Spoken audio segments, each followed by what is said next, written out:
Turn heads and bring the hype with a custom hype chain from Lotwin. Perfect for youth sports, fantasy football, or just flexing your pride. Go to Lotwin.com, use the promo code TCCPOD for 10% off your order. That's Lotwin.com, promo code TCCPOD for 10% off. Get your custom hype chain and get hype with Lotwin.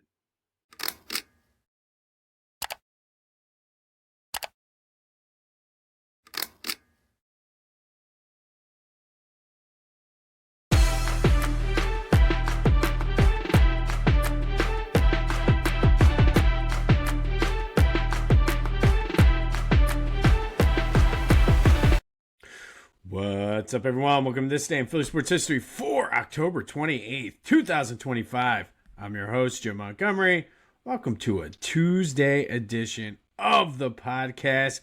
It is Tuesday. It's time for a little motivation / positivity brought to you by the Clashing Conferences Sports Fan Network. Go to clashingconferences.com to see how you can join in the fun.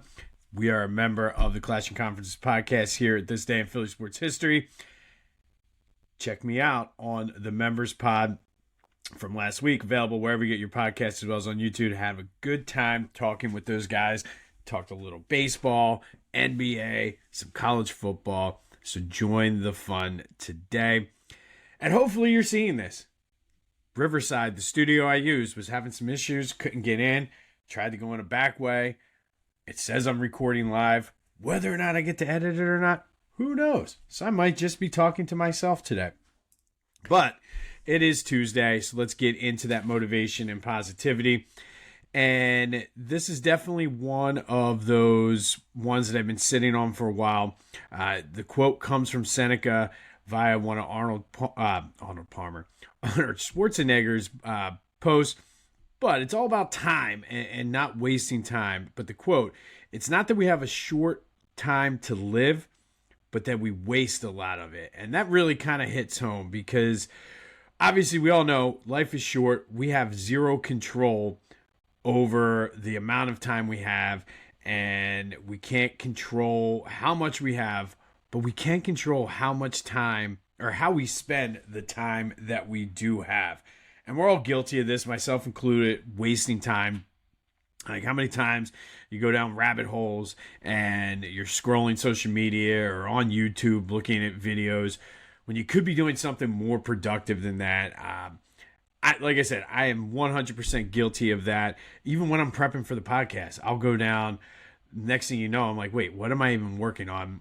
So we're all guilty of that, and we can't have more time. Time is a finite resource, and I think sometimes it's important to kind of treat it as that and make it more meaningful and use it more wisely. Don't put things off, whether it's having a conversation, saying you're sorry, asking for forgiveness, starting a hobby, looking for a job, taking a risk, whatever it is, doing something that you really want to do and we're putting it off or we procrastinate on it.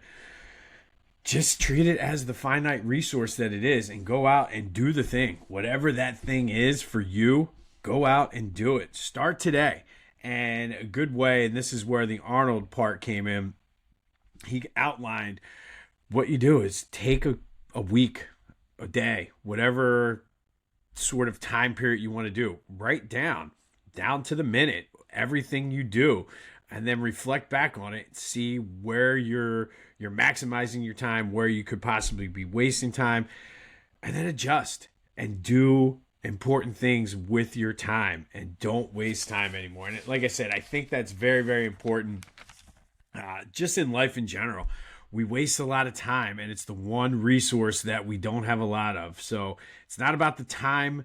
It's not about that we have a short time to live, but it's that we waste a lot of it. So go out, stop wasting time, do something productive with your time, do an inventory, and go out and do the thing. Whatever that thing is for you, go out and do it. Don't put it off because you never know if you're going to have more time tomorrow or going to even be here tomorrow. So that is Tuesday Motivation Positivity for this Tuesday, brought to you by the Clashing Conferences Sports Fan Network. Go to clashingconferences.com for details and see how you can join. Come over, have some fun, talk some sports with me, knock some sense into these other fan bases and let them know just how great the Philly fan base is. All right, let's get into some Eagles news. I had a chance to watch some more quote-unquote film, listen to what everybody had to say. But first, your GOAT of the game, Saquon with 50% of the vote, Jalen with 33%. Both of them had outstanding games. There's just no other way to argue it. Lots of write-in votes for the offensive line. I had one person say Kevin Petula. More on that here in a minute. But thank you for voting for your GOAT of the day. This week, for the first time, it is Saquon. All right, some other news and notes I had kind of as I was going through yesterday and looking at things. Tank Bigsby finally had a breakout performance. 9 rushes for 104 yards. Just goes to show you just how great the offensive line played. Specifically, Brett Toth. I heard somewhere that it could be Toth, but even the PA guy at the link on Sunday was calling him Brett Toth. So, not sure. But Brett, if you're listening, let me know. I'll call you by the right name.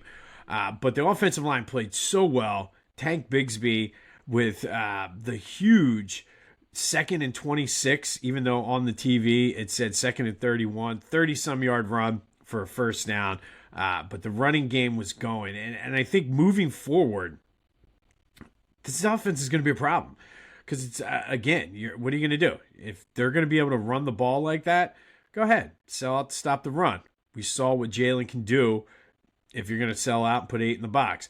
All right, so you're going to stop the pass. We saw what we did to the Giants. And I think what can't be lost on that game is just how great the Giants front 4 is. So the fact that they were able to get over 200 yards rushing against that defense, that's huge. And again, especially heading into the bye week, they're going to get healthier. This team is set up to go on a nice little run here. Schedule is hard, especially coming out of the bye. But those teams also have to play us. And if they're going to be well rested, have a bye week to prepare, it could be trouble for the Green Bay Packers. But we got some time, so we'll kind of see how the bye week progresses. Everybody's probably on vacation or doing a little traveling for a couple days. Lots of talk from Giants fans specifically about the refs. And again, I'm not going to sit here and blame 100% a game on the refs. Can they turn the tide somewhat and then change the momentum? Absolutely. Could they have called pass interference on the pass interference they called on Slayton on cue?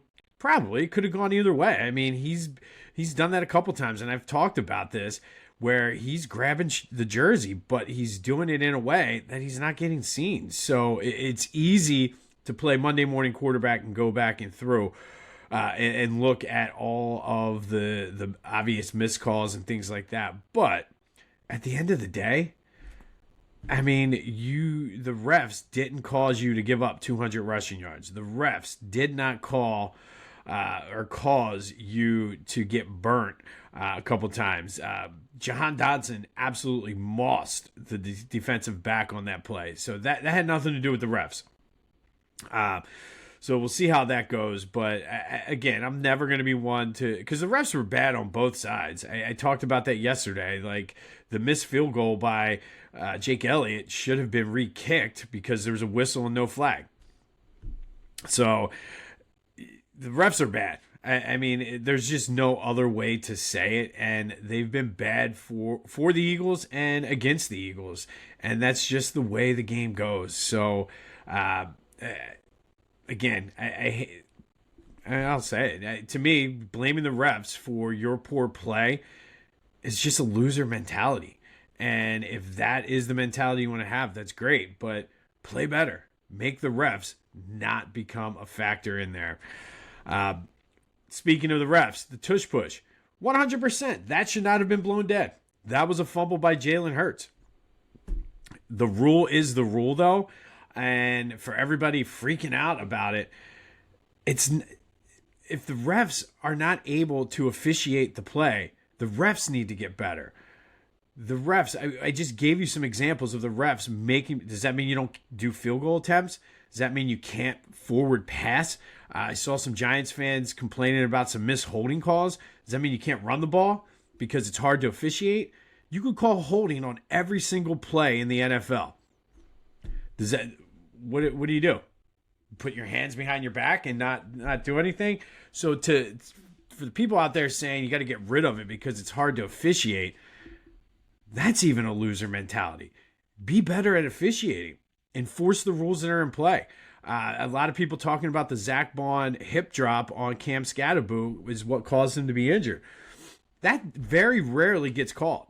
And that's not on Zach Bond. That's not on any player in the NFL who does hip drop tackles. That's on the NFL and the referees to enforce the rules that are there. That's not on Zach Bond. I'm sure Zach Bond has done hundreds of hip drop tackles over the past 2 years that haven't been called. If you want to not have players do the hip drop, call it consistently. And I think that's the issue. The refs have not been consistent. And again, it's benefited the Eagles. It's cost the Eagles this year. But the refs are not why this team is 6-2. So miss me with all that. All right, so some of the AJ drama, we'll see how that plays out this week. Jeff Lurie did say that they're not necessarily looking to trade him, but at the end of the day, they're going to do what's best for the football team to make the team better. Not necessarily a 100% ringing endorsement, but I get where he's coming from. At the end, you got to do what's best for the team, and if trading A.J. Brown is best for the team, they'll do it. If keeping A.J. Brown on the team is best for the team, that's what they'll do. So we'll see how that plays out, but I think they just need to suck it up and get over it. And speaking of sucking up and get over it, we talked about this yesterday, but as I was reading his quotes, Bryce Harper needs to stop whining. I get it. What Dombrowski said pissed you off. Should Dombrowski have said it in the media like that? No. But maybe man up and have a call and go to Dombrowski, go to John Middleton and say, hey, what is this about? Don't fire back in the media because just like in the NFL or the NBA or anything, when there's somebody pushes somebody, it's usually the guy that retaliates that gets caught or looks bad. You look bad, Bryce. I mean, because the truth of the matter is, what Dave Dombrowski said was 100% true. Was his delivery off? 100%. He should not have said that in the media, especially if it's coming down to a contract negotiation deal where you're trying to get more money. He shouldn't have said that. But it just looks weak and like snowflake-ish for you to go back to the media. Go to Dave Dombrowski, say, yo, apparently they have not talked. So everybody just needs to man up, handle your business, and do what's best for the respective teams. Also, one last thing on the Eagles. I thought this was pretty cool. On the way into the game, just randomly saw this old dude coming across traffic wearing a bright red Phillies jacket. Or, not traffic, but the way everybody was going into the game. And I looked, I'm like, that's John Middleton. I was like, hey, Mr. Middleton. He stopped, shook my hand, and said, it's John. Should have said, hey, handle this Bryce thing. But I was just like, oh my goodness. Like, there's John Middleton walking in. So I thought that was pretty cool. But the Eagles heading into the bye, 6-2, getting healthy. Look out, NFL, because here they come. All right, speaking of here they come. Your team, your town, your 76ers. Excellent 136-124 win over the Magic, especially being shorthanded with no Joe. And just still waiting for McCain to get back. No Paul George. This team is fun, man. Absolutely fun. Tyrese Maxey is on his way to becoming an elite player. 43 points. VJ Edgecombe had 26. Kelly Oubre 25. But man, was this game fun to watch. The run and gun style. This team is resilient. Yes, the schedule hasn't necessarily been the toughest, but that's okay because they're learning how to play together.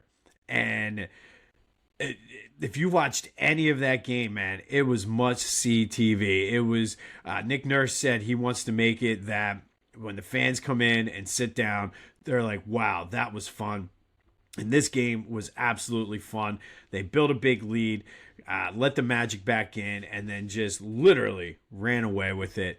So much fun. It's going to be even better when Jarrett McCain comes back. And if you're going to continue to get the production you're getting out of Joe, albeit on a limited basis, this team. And then you got a vet like Paul George eventually going to come back, who's not going to have to be a 25 point per game scorer, who's only going to help as well. Maybe he can spot up and shoot.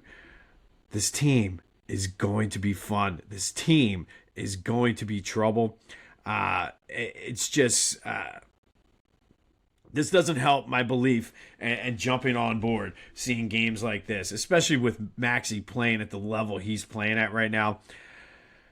Sign me up. They're in D.C. tonight to take on the Wizards. Joe should be playing tonight. And speaking of Jarrett McCain, he's out of his splint. He was shooting, looked good shooting the ball yesterday. Whoo, man, sign me up for this team. Our other winter sports team is in action tonight down at the Xfinity Mobile Arena. Flyers take on the Penguins. Always fun when Pittsburgh comes to town. Looking forward to watching some of that tonight. Be sure to follow me on social media at Philly Jimbo. Subscribe to the YouTube channel Jimbo_Mont. Continue to spread the word. Leave a review, comment, all that other good stuff. But just interact. The more interaction, the better it is for the algorithm. And had to mention this because, I'm not big on moral victories. But that World Series game last night was a good game. Ohtani is just ridiculous. And this isn't necessarily moral victory-ish, but it's going to come off that way. Just shows how great the Phillies pitching staff was in that division series. The fact that Ohtani has been red hot since that. And they shut him down, held him to one hit. I think he was like 1 for 18. And the Phillies couldn't get it done.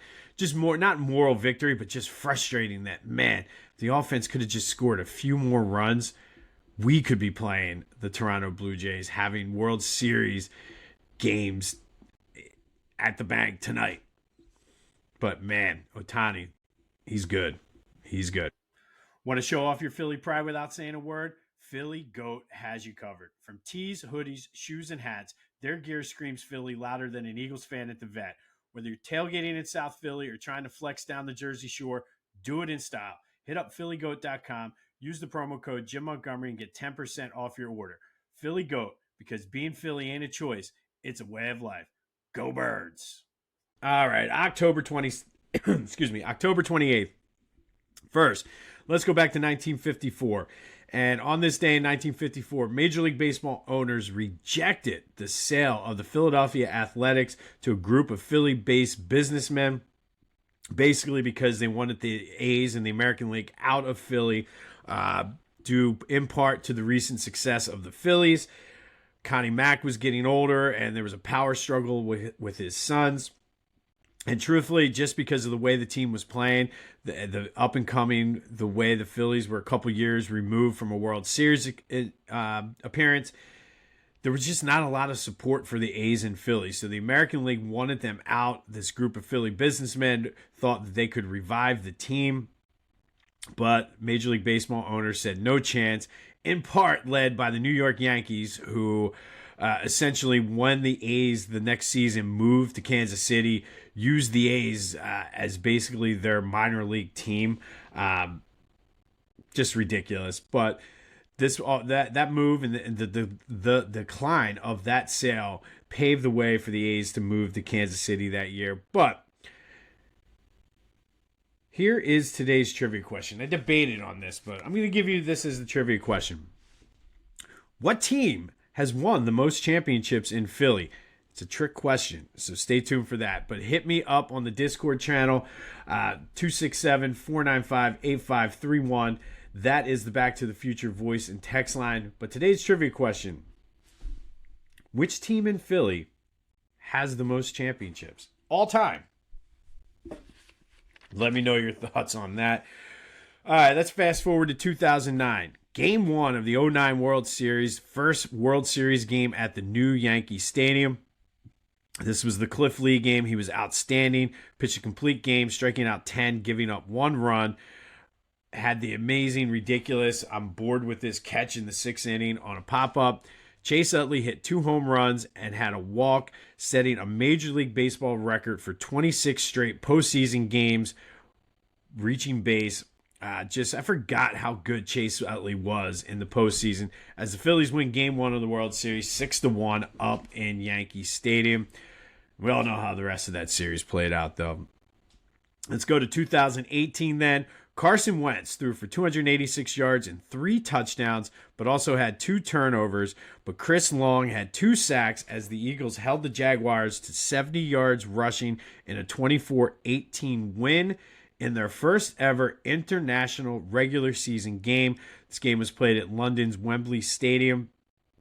Eagles moved to 4-4, would sneak into the playoffs, make some noise beating the Bears before giving the Saints all they could handle. But the Eagles' first regular season international game, and I say regular season because they did play in the American Bowl over in Japan back during the Buddy Ryan days in a preseason game. But Eagles, Carson Wentz, 3 touchdowns, Chris Long, 2 sacks, beat the Jags 24-18 at Wembley Stadium. And then let's go to 2022. Aaron Nola lasted 4 1/3 innings, gave up 5 runs. Phillies were down 5-0 after 3, but chipped away off of eventual Cy Young Award winner Justin Verlander, and then it was JT Realmuto with a solo shot in the 10th as the Phillies beat the Astros 6-5 in Game 1 of the World Series in Houston.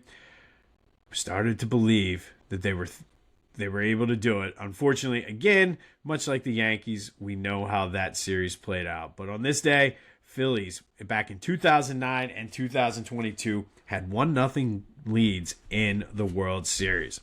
And then finally today, our 2025 Philadelphia Sports Hall of Fame inductee spotlight is Mendy Rudolph, who's a basketball referee.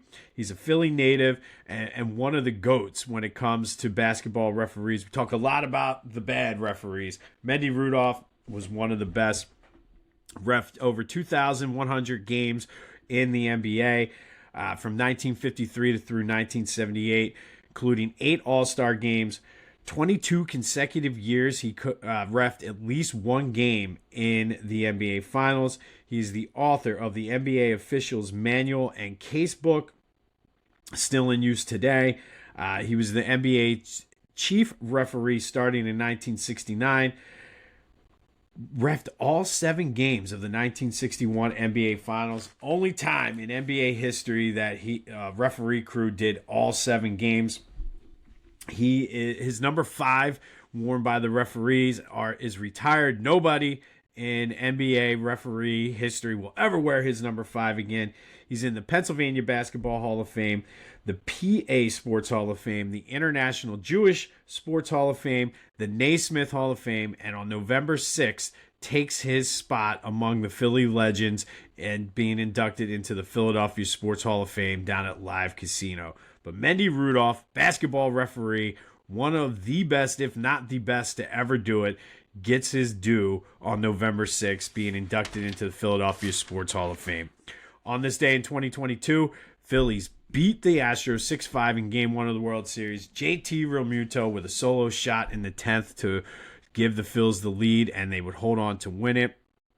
Carson Wentz leads the way in London as the Eagles win their first ever international game, beating the Jaguars 24-18 at Wembley Stadium. 2009, Cliff Lee was absolutely outstanding in Game 1 as the Phillies beat the Yankees 6-1.